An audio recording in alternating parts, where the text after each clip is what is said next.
না, এই যে ত্রয়ী হত্যাকাণ্ড কল্যাণপুর পিএসের আন্ডারে দুজন মার্ডার হয়েছে, আর একটা মার্ডার হয়েছে সেটা মুঙ্গিয়া কামির আন্ডারে।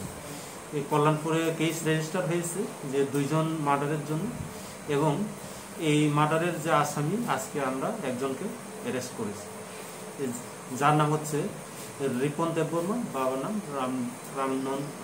রামানন্দ দেববর্মা, বাড়ি হচ্ছে উত্তর মহারানী। না, এই কেস এখনো তদন্ত চলছে, তদন্ত ক্রমে যদি আরো ইনভলভ থাকে নিশ্চয়ই পাওয়া যাবে।